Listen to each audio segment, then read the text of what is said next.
Assalamu alaikum урматтуу мусулман бир туугандар. Биз рубрикабыздагы жин шайтан аламаттары тууралуу улантып атабыз. Бүгүн 4-сабак. Биз бүгүн жиндердин тамактануу жана жөндөмдүүлөр тууралуу сүйлөшөбүз. Эгерде жеп ичсеңер, оң колуңар менен жегиле жана оң колуңар менен ичкиле деп пайгамбар саллаллаху алейхи вассалам хадисинде айтып кеткен. Анткени шайтандар сол кол менен жеп, сол кол менен ичет. Мындан биз билебиз, шайтандар жеп ичет экен, ичкенде сол кол менен, жегенде да сол кол менен пайдаланат экен. Бул жерден дагы бир нерсени белгилеп кетсек, бул өзү чоң гигиенаны билгисип атат. Пайгамбар саллаллаху алейхи вассалам көп өзүнүн хадистеринде, дегеле сүннөтүндө, шариатта, исламда гигиена көп басымдуулук кылып атат. Жамандык жактан жана чимкиргенде, же ажатка барганда сол кол менен пайдаланат, тамак жегенде, учурашканда оң кол менен.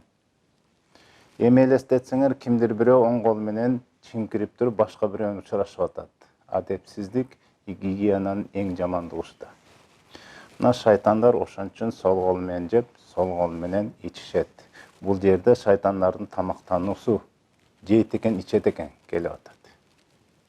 Алардын ичимдик жана жеген тамактарында Курандан жана хадистен келгендерде сөөк жана ичимдиктер бул шайтандын азыктануусу деп келет. Андан тышкары адамдар хадисте үйгө кирип баратканда Аллахтын ысмын эстейт. Аллахтын ысмын эстеп үйгө киргенде шайтан айтат башка желдеттерине: бул үйдө силерге жатакана да жок, жана тамак аш да жок дейт. Эгерде ысымын айтпай кирсе, адам менен кошо кирип ошол үйдөн жатакана да кылат экен, адам жеген тамактарды дагы шайтандар жейт деп келгенден, бул адам азыктанган, тамактарды дагы шайтан жейт экени келет. Эми бул кыскача айтканда жеген тамактар тууралуу биз кыскача айтып кетели. Мен жөндөмдүүлөргө тууралуу кичине токтолгум келет. Курандан жана хадистен келгендерден эң биринчисине бул шайтандар тез кыймылы бар экени келет. Ылдамдуу. Бул Нахл сүрөсүндө келгендиктен, Нахл сүрөсүндө Ифрит айтат, Сулайман доорунда Сулайман падышага айтып атат: мен ошол Йемендеги падышанын тактасын өзүң ордуңан туруп отурганча эле алып келем деп тез кыймылдаганын бул жерде белгилеп кетип атат. Бул ушул кыймылды биз бүгүн айтып кетебиз.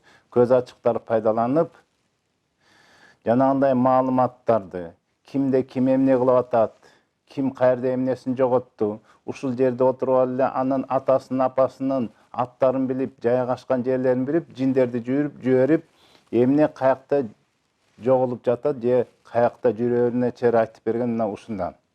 Көз ачыктардын ушуну пайдаланганы. Жана экинчиси, бул жин шайтандар, жин аламаты космосту адамдан биринчи багындырган. Космоско учушат. Бул жин сүрөсүндө келгендиктен Аллах Таалам космосту багындырган тууралуу айтканы бизге маалым. Ошондуктан биз айтабыз, жана инопланетяндар, же болбосо летающий тарелкалар дегендерди ушул маалыматты билип алсын. Андан тышкары үчүнчүсү, жин аламаты адамда мурун курулуш жана өнөрчүлүктү өздөштүргөн. Ошол эле Сулайман пайгамбарга алейхиссаламга Аллах Таалам жиндерди багындырганга, аларды кызматка жумшаганга ушундай бир өзгөчөлүк бергендиктен Сулайман пайгамбарыбыз жин шайтандарды ошо курулуштарга, өнөрчүлүктөргө жана суудун алдына шуңгуп кавхарларды алып чыкканга мүмкүнчүлүк берип, кандай курулуштар курулган деп келет ошол доордо. Бул Саба сүрөсүндө Аллах субхана таала бизге маалымат берген ошо 12-13 аяттарында. Андан тышкары жин шайтандар маклуктарга айлануу жөндөмдөрү бар экен келет. Бул Кахф сүрөсүнөн алсак болот. Ар-Рахман сүрөсүндө келет. Жин шайтандар жан жаныбарлардын адамдын түспөлүн алат.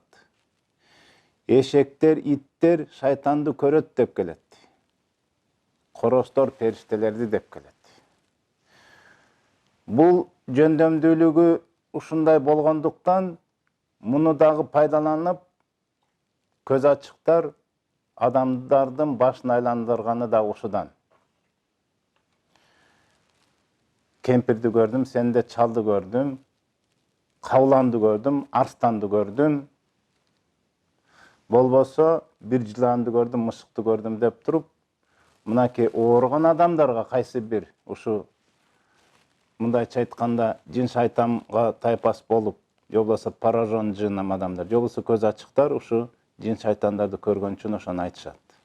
Мына ошону пайдаланышып алып, ал менин дөтүм, азизим, периштем деп алып туруп башты айлантып, пайдаланып касиетим бар деп, мынакей касиетин ушул жакка байланып, шайтандарга кызмат кылып атканын ушул жерден өздөрү да билбеши мүмкүн, же болбосо билсе да башты айлантуу менен кетишет. Мына урматтуу мусулман бир туугандар, биз эмкиде дагы жин шайтандардын каалоосу жана кандай даражалары бар сүйлөшөрбүз.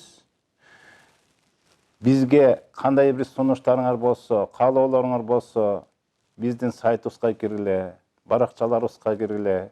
Эмки көрүшкөнчө, ассаламу алейкум, рахматуллахи ва баракатух.